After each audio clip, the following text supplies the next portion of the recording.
ये है उत्तरी घाना का पागा शहर। अगर आप मृतकों की आत्माओं को जगाना चाहते हैं तो आपको जिंदा मुर्गा लाना होता है।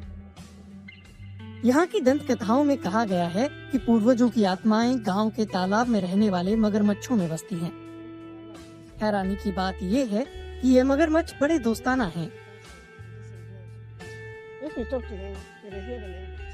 अगर आप इससे बात करें तो ये सुनता है।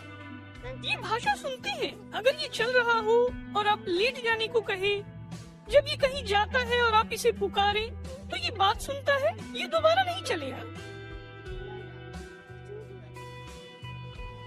इस तालाब में 100 से ज्यादा मगरमच्छ रहते हैं। इनमें से कुछ तो कम से कम 80 साल के हैं, लेकिन इतने सम्मानित होने के बावजूद ये बुरे हाल में हैं।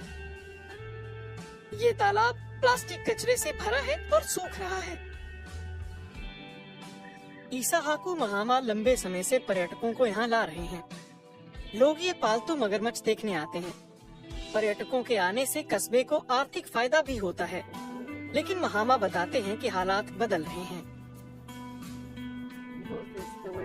पहले इस इलाके में बहुत सारे पेड़ होते थे, क्योंकि आसपास घर नहीं बने थे, तो उन दिनों खूब पेड़ थे।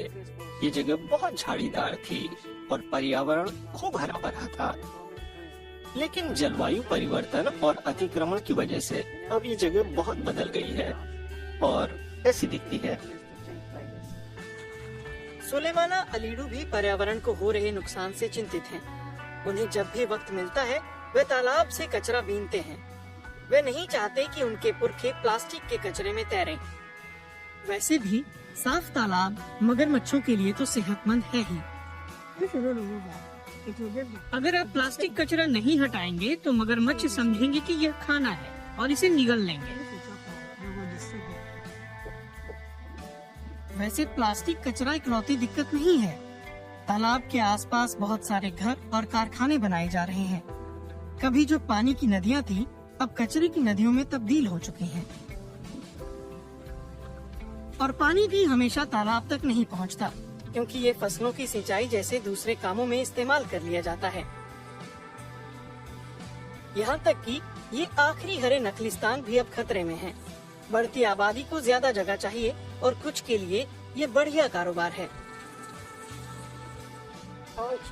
हमारे प्रमुखों ने ये जमीन बेचने की कई बार कोशिशें की और उन्होंने उनको रोक दिया। मुझे अब भी लगता है कि एक दिन हम ये जगह खो सकते हैं। ये जगह हमारे लिए बहुत महत्वपूर्ण है और हम इसे खोने से डरते हैं। और फिर जलवायु परिवर्तन। गर्मी बढ़ती ही जा रही है और बारिश घटती ही जा रही है।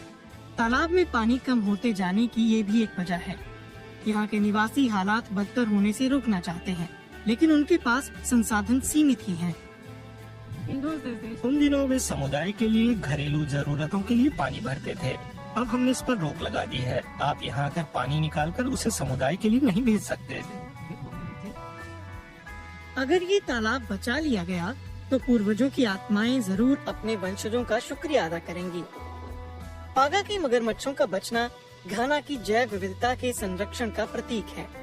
वही घाना जो अपनी 40% दलदली जमीन पहले ही खो चुका है।